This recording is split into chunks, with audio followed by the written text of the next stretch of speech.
जे एकत्रित यायचं ठरवलेलं आहे. सध्या पहिल्या टप्प्यामध्ये जयसिंगपूर, शिरोळ आणि कुरुंदवाड या नगरपालिका आणि त्यानंतर येणाऱ्या जिल्हा परिषदेच्या निवडणुका त्या सगळ्या समविचारी लोकांनी एकत्रित येऊन लढवायचा असा निर्णय आम्ही घेतला. बरेच दिवस आमची ही चर्चा चालू होती आणि त्या पद्धतीनं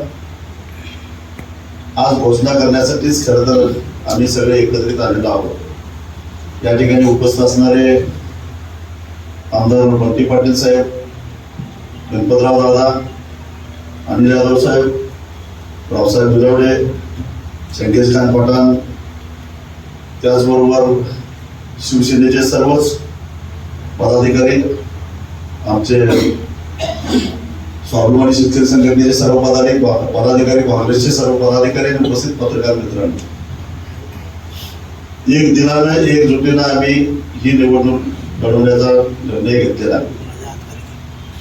जयसिंगपूरच्या बाबतीत बोलायचं झालं तर गेल्या अनेक वर्षापासून इथल्या प्रस्थापितांच्या विरोधात यादव साहेब आम्ही लढत आलेलो आहोत आणि आता त्याच्यामध्ये अनेकांची भर पडलेली आहे. आता मात्र त्यांची सुट्टी केल्याशिवाय राहणार नाही एवढी ठाम. मागच्या वेळी कशात काय नसताना आम्ही नगराध्यक्ष निवडून आणलेला होता, 10 नगरसेवक निवडून आणलेले होते आणि आता त्यामुळे आता परत गणपतरावांचे आमच्यामध्ये भर पडलेले अनेक घटक आमच्याकडे यायला लागले आणि या निवडणुकीमध्ये जयसिंगपूर असेल, शिरोळ असेल किंवा कुरुंदवाड असेल, जे काही समविचारी लोक येतील, ज्यांचा प्रस्थापितांना विरोध करायचा आहे त्या सगळ्यांना सामावून घेणार आहे. वंचितचे अनेक पदाधिकारी आमच्या संपर्कामध्ये आहेत. त्याचबरोबर वेगवेगळ्या सामाजिक संघटना सुद्धा आमच्या संपर्कामध्ये आहेत.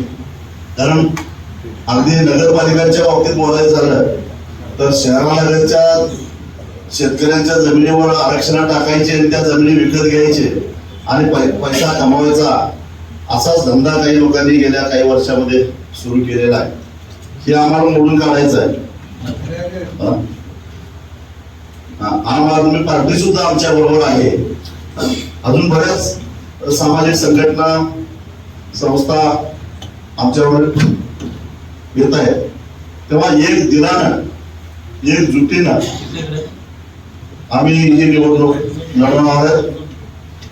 तसं बघायला गेलं तर ही निवडणूक धनशक्ती विरुद्ध जनशक्ती अशी होणार आहे. मग त्याला कितीही पैसा खर्च करू दे, पैसा कसा कमावला हे सगळ्यांना माहिती आहे आणि त्यातला काही जनतेपर्यंत पोहोचला तर आमची काही हरकत नाही. परंतु जनता ज्या पद्धतीनं मागच्या पंचवार्षिकला जयसिंगपूरमध्ये निकाल दिलेला होता तसाच निकाल यावेळी सुद्धा जनता देणार आहे. तीच परिस्थिती कुरुंदवाडला होणार आहे, तीच परिस्थिती शिरोळला सुद्धा होणार आहे.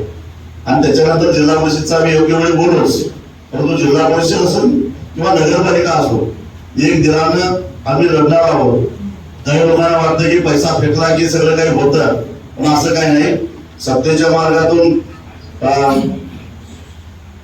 दडपशाही करून जनतेला मिठी जायचं असं काही उद्योग आम्ही चालू देणार नाही. जयसिंगपूर नगरपालिकेच्या बाबतीत बोलायचं झालं तर आज भयारी गटार योजना ही पूर्णपणे फसलेली आहे. परवाच्या पावसामध्ये बघितलेलं आहे की त्या भयारी गटाराचं पाणी नेमकं कुठे गेलं ते असे अनेक आहेत. आम्ही मध्यंतरी जे नगरपालिकेच्या मुख्य इमारत बांधकाम चालू आहे त्याला मी आक्षेप घेतलेला होता. त्याच्या सुद्धा सगळे निवडे निघालेले होते. ते मला वाटतं इलेक्ट्रिक लाईटचे पोल त्याचा भ्रष्टाचार आम्ही बाहेर काढलेला होता. स्ट्रीट लाईट तर बऱ्याच गोष्टी आहेत. त्या टप्प्याटप्प्यानं आम्ही प्रत्येक वार्डामध्ये जाऊन वार्ड सभा घेऊन त्या ठिकाणी कॉर्नर मिटिंग घेऊन हे काय चाललंय, रस्त्याचे तर जयसिंगपूरचे सगळे वाद झालेले आहेत, विकासाचा डोंगर उभा केला असं म्हणणाऱ्यांनी आम्ही दुर्बीण लावून शोधतोय की नेमका हा विकास कुठं आहे, त्या विकास वेळा झाला काय याही शोधामध्ये आम्ही आहोत. त्यामुळं हा सगळा पर्दाफाश या ठिकाणी आम्ही ताकदीने करू. गेली 20 वर्ष आम्ही सातत्यानं जयसिंगपूरमध्ये या सगळ्या शक्तीच्या विरोधात लढतोय, पण मला खात्री आहे की यावेळी 100% आम्ही यशस्वी होणार.